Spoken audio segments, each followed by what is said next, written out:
Volvo robi naprawdę wiele, by wykreować się na lidera elektromobilności. To przecież Volvo jako jedna z pierwszych marek ogłosiła, że kończy z silnikami diesla. To przecież Volvo jako jedna z pierwszych marek ograniczyła pojemności silników spalinowych do zaledwie 2 litrów. A w rzeczywistości samochodów elektrycznych Volvo dzisiaj ma niewiele, bo to są 3, góra raptem 4 modele. A najchętniej sprzedającym się samochodem nadal jest SUV z silnikiem diesla. Ja nazywam się Juliusz Szalek i opowiem Wam, co tkwi w tym samochodzie, że to jest właśnie hit sprzedaży.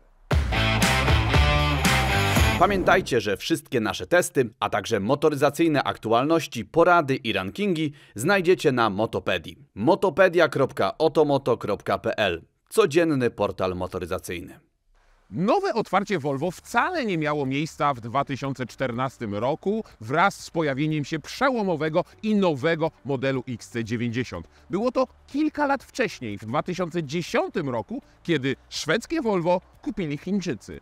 Ci sami, którzy dzisiaj będą produkować platformę do pierwszego elektrycznego samochodu polskiego. Szefowie koncernu Geely dali jednak Szwedom wolną rękę w projektowaniu samochodów i wolną rękę w projektowaniu platformy, na której powstawać będą przyszłe samochody spalinowe. I tak powstała platforma SPA, czyli platforma najpierw, która posłużyła do budowy XC90, a później do S albo V90, no i drugiej generacji XC60. Kłopot jedynie w tym, że o ile 6 lat temu, gdy to auto debiutowało, XC60 wyróżniało się na tle konkurencji, ale dzisiaj konkurencja dogoniła XC60, ba, nawet je przegoniła. A co jest konkurencją? No to choćby BMW X3, choćby Lexus NX, Audi Q5, Mercedes GLC, no i na przykład jeszcze DS. Ale kto tam DS-a bierze pod uwagę? W moim Volvo ta lampka świeci, a w tym Volvo już jakaś lipa, oszczędności. No tylko mamy tutaj koła 21-calowe i czy takie auto może być komfortowe? Może. Wszystko za sprawą pneumatycznego zawieszenia, które dostępne jest oczywiście za dopłatą. A jeśli nie, to standardowe zawieszenie to, uwaga, resor, poprzeczny, syntetyczny, kompozytowy tak naprawdę. Zupełnie jak w maluchu, tylko tam był stalowy. XC60 równie dobrze mógłby się pojawić w czwartek u Marcina, bo to jest dobry samochód używany. Ale nie, to jest samochód nowy i mimo 6 lat na rynku cały czas wygląda świeżo i atrakcyjnie. Przynajmniej mi się podoba. Facelifting, który pojawił się w 2021 roku, niewiele tutaj zmienił. Cały czas jest duży, bardzo atrakcyjny, olbrzymi grill i reflektory charakterystyczne, które zadebiutowały tak naprawdę w większym XC90. Gabaryty również się nie zmieniły. To prawie 4,80 m, a rozstaw osi to prawie 2,90 m. I właśnie dlatego Volvo XC60 jest wybierane jako jedno z bardziej ulubionych aut rodzinnych, bo miejsca tutaj jest dużo dla kierowcy, a dla pasażerów już zdecydowanie mniej. Na stopy mam wystarczającą ilość miejsca, ale na kolana, zobaczcie co tu się dzieje, sprawę pogarsza ten plastik. Na szczęście nad głową mam spory zapas. Jak już się tutaj człowiek wgramoli, to siedzi się wygodnie, ale przy wychodzeniu jest kłopot, bo otwór drzwi jest naprawdę wąski i przeszkadza ten element, a dodatkowo sprawę utrudnia wysoki próg, który po prostu przeszkadza przy wychodzeniu. Aha, no i kratki powietrza są tutaj dla tylnych pasażerów na tylnym fotelu. 6 lat temu te wymiary może i robiły wrażenie, ale dzisiaj to jest dobra średnia. Bagażnik 6 lat temu też był duży, to 486 litrów. Dzisiaj BMK, Mercedes mają ponad 500 litrów, Audi też. Ale najważniejsze jest to, że ten bagażnik tutaj jest bardzo foremny i ustawny, a pod podłogą zmieściło się koło dojazdowe i bateryjka. No tak, i co? Ceny? Ten samochód wyceniony jest na 211 tysięcy złotych. Ale uwaga, bo tutaj jest dostępny napęd benzynowy, napęd diesla i napęd hybrydowy. Dlatego napęd hybrydowy jest najdroższy. Plug-in kosztuje 360 tysięcy, a to auto wycenione jest na około 270. Elektrycznie chowany hak jest dostępny oczywiście za dopłatą, ale zobaczcie jak on działa. Żeby go postawić, trzeba się pobrudzić. I żeby go schować, znowu trzeba się pobrudzić. Gdyby ktoś chciał wozić szafę z Ikei, to trzeba rozłożyć fotele. A jakby ktoś chciał wozić narty z Ikei, to wystarczy ten środkowy tunel. Tylko pamiętajcie, w Austrii narty muszą być włożone w rękawie, który jest przyczepiony do fotela. Takie coś jest na przykład w Skodzie. A najzabawniejsze jest to, że niezależnie jaki silnik spalinowy jest w tym samochodzie, to nie zobaczycie tutaj już rury wydechowej, bo one są skryte pod samochodem, żeby sprawić wrażenie, że jeździmy elektrykiem. I teraz chyba najważniejszy punkt w całym tym starym już XC60. Wnętrze. Obojętnie jak stary ten samochód nie jest, wnętrze także się broni, przede wszystkim jeśli chodzi o przestrzeń, ale także wykończenie. Zobaczcie, w drewno tutaj jest prawdziwym drewnem, plastik jest prawdziwym plastikiem, a skóra jest prawdziwą skórą. W przypadku Volvo XC90, a później XC60, Volvo postawiło na jakość. No jakość musieli konkurować z Mercedesem, Audi i BMW. A przechodząc już do rzeczy funkcjonalnych, no to schowek jest pojemny, jest schowek dodatkowo podświetlony i wyłożony bardzo miękką tkaniną. Schowek w podłokietniku jest płytki, tutaj słoik lecza się nie zmieści, sałata się nie zmieści, ale zmieszczą się na przykład klucze, portfel i jakieś inne szpargały. Mamy tutaj dwa porty USB i co ważne, jeden tylko do ładowania, a drugi do podłączenia do systemu. I a propos systemu, tutaj mamy Android Automotive. Kluczowy tak naprawdę jest przycisk, który możemy sobie na potrzeby nasze nazwać Home. I to jest przycisk, którym wracamy do ekranu początkowego, a funkcje wybieramy tymi 4 kwadracikami. Wbrew pozorom nie jest ich za dużo i mówiłem Wam, że tutaj mamy system Android Automotive, więc tak naprawdę jak zalogujemy się własnym kontem Google'a, będziemy mieli na tym małym ekranie wszystkie funkcje tak, jakbyśmy mieli je w komputerze. Ustawienia są po drugiej stronie i tak naprawdę tutaj możemy ustawiać wszystkie tryby jazdy, samochodu, dźwięku i tak dalej. A propos trybów jazdy, mamy tylko dwa, normal i off-road. Wyobrażacie sobie, że w takim aucie nie ma trybów jazdy? Nie ma. No i jeszcze jedna kluczowa dla Volvo opcja, czyli dźwięk. Jeśli wybierzemy sobie lepszy system nagłośnienia, to będziemy mogli tutaj ustawić dźwięk taki, jaki jest na przykład w hali koncertowej w Göteborgu. Cały układ deski rozdzielczej nie zmienił się od momentu debiutu tego samochodu. Nie zmienił się także układ tunelu środkowego. Mamy piękną roletę wykonaną z prawdziwego drewna, która no, trochę się jakoś tu już zacina. Dwa cup holdery. Kubek mamy prawie w barwach Szwecji. Ten element to jest ładowarka indukcyjna, która, uwaga, uruchamia się za pośrednictwem oczywiście tego tabletu. I dwie najważniejsze rzeczy. Jedna bardzo nieergonomiczna, druga bardziej ergonomiczna. Nie ma przycisku start-stop. Jest pokrętło, które również zostało zaczerpnięte z XC90. Żeby uruchomić samochód, nie muszę go, a nawet nie mogę go przycisnąć, tylko go muszę przekręcić w prawo. I żeby wyłączyć silnik, znowu muszę przekręcić w prawo. Lewarek zmiany biegów to jest rzecz, którą Volvo chwaliło się, bo nawiązuje to do tradycji szwedzkich kryształów. Tak, moi drodzy, Szwecja kiedyś kryształami stała, designem, minimalizmem. Czy to jest fajne? Nie wiem. Wiem jedno. Jak czasami jadę, słońce jakoś tak się ustawi, że blik trafi w moje oko. To nie jest chyba jakoś przemyślane do końca.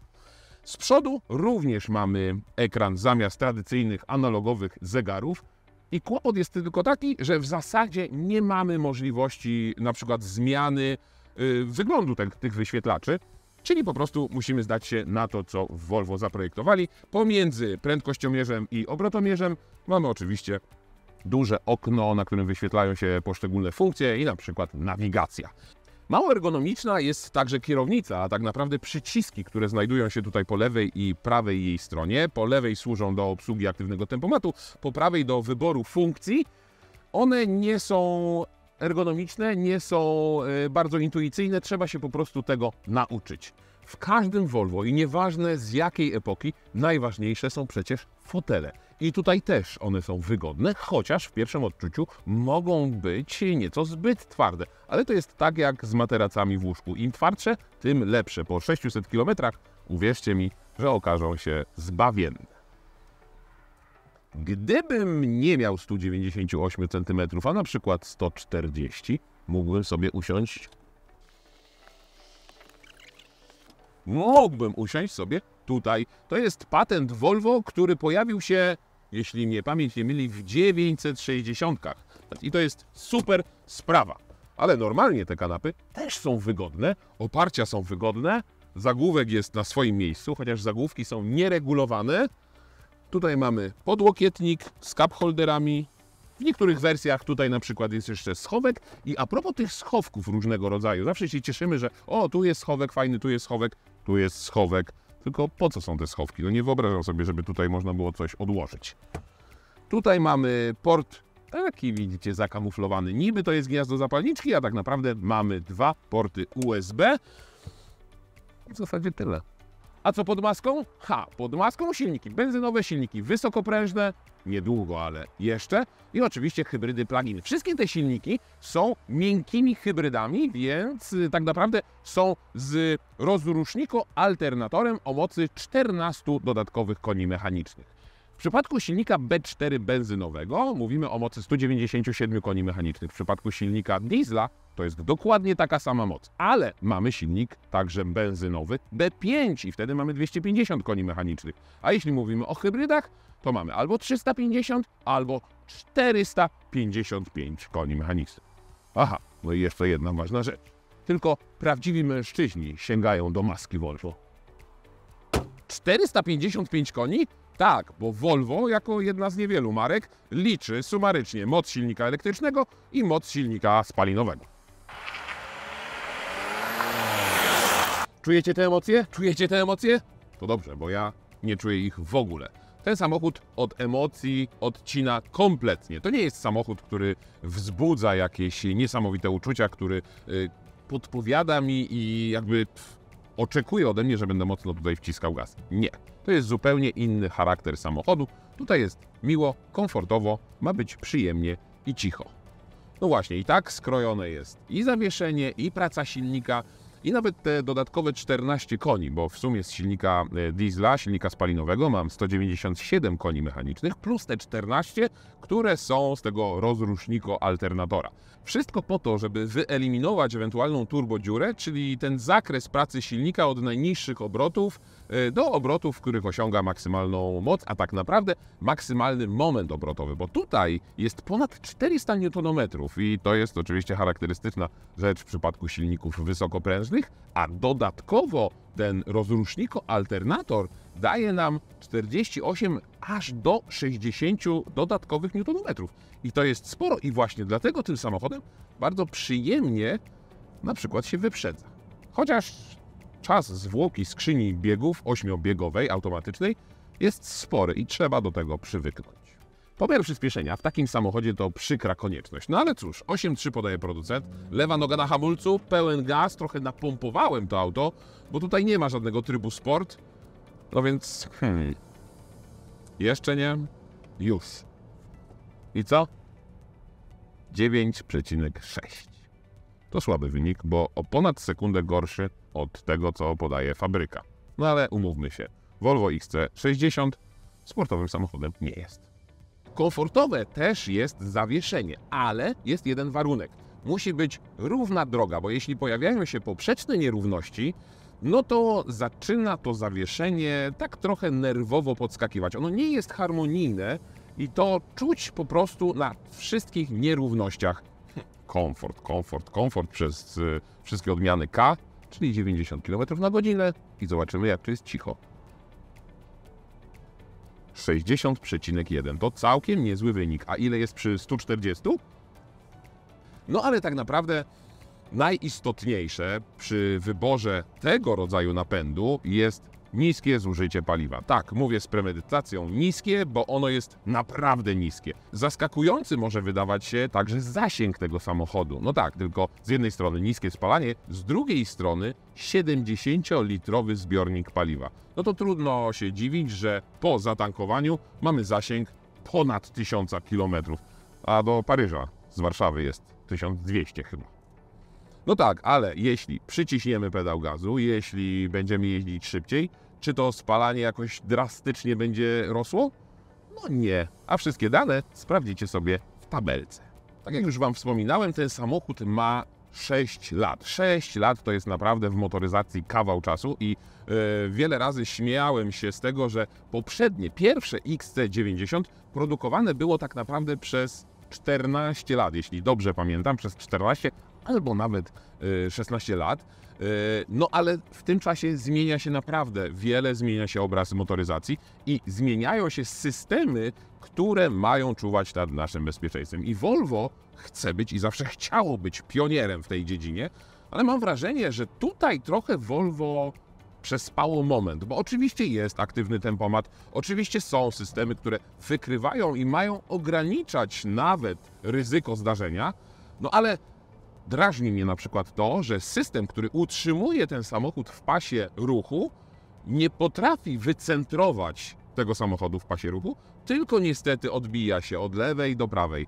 To było fajne, ale 6 lat temu. Dzisiaj, no to już w takim samochodzie klasy premium, nie przystoi. I mam też wrażenie, że te systemy, no, że ich generalnie jest mało, że inne marki poszły w taką stronę, że krzyczą o tych systemach, bardzo mocno je unowocześniają. Tutaj no, one jakby są, działają w tle, działają sprawnie i szybko, no, ale nie ma za bardzo się czym pochwalić. To dziwne, bo przecież Volvo zawsze słynęło z tego, że jest bezpieczne. Oczywiście jest bezpieczne, 5 gwiazdek w testach to potwierdza, ale właśnie, czegoś tutaj brakuje. Reasumując, czy Volvo, pomimo tego, że na rynku jest już dość długo obecne, to nadal całkiem przyjemna i rozsądna propozycja? No przede wszystkim to jest propozycja dla tych, którzy kochają silniki diesla. I trzeba się spieszyć oczywiście, bo Volvo niebawem ten silnik diesla wycofa z oferty. I nie chcę mówić, że to dobrze czy to źle. Po prostu tak wygląda współczesna motoryzacja, a Volvo jako firma, która chce brylować w świecie elektromobilności, no po prostu z diesli musi zrezygnować. Ale zdecydowanie, jeśli szukamy komfortowego, a niekoniecznie dynamicznego auta, w którym podróż upływa bardzo miło i przyjemnie, a na dodatek wszystko tutaj jest naprawdę na wysoki połysk, no to Volvo może sprawdzić się w tej roli idealnie. No i kwestią wyboru jest także to, czy chcemy mieć napęd tylko na przednią oś, czy auto w wersji czteronapędowej. No tylko warto przed tym wyborem zastanowić się, jak realizowany jest ten napęd na 4 koła, bo w tym przypadku napęd to oczywiście Haldex, czyli 100% momentu obrotowego zawsze trafia na przednią oś i dopiero jeśli tylna oś złapie jakiś poślizg, no to może być 50% przekazanego momentu na tylną oś. I na koniec żenujący żart prowadzącego. Mamo, choinka się pali. Nie mówi się pali, tylko świeci. Mamo, firanki się świecą. A pikanterii całemu fakt... Od tego A może, co? Czekaj, musimy wrócę. Pozdrowienia dla producenta, teraz też będzie minuta. I właśnie do tego Volvo XC60 jest jednym z chętnie wybieranych samochodów rodzinnych, bo miejsca jest tutaj dużo. A ja mam 198 cm wzrostu.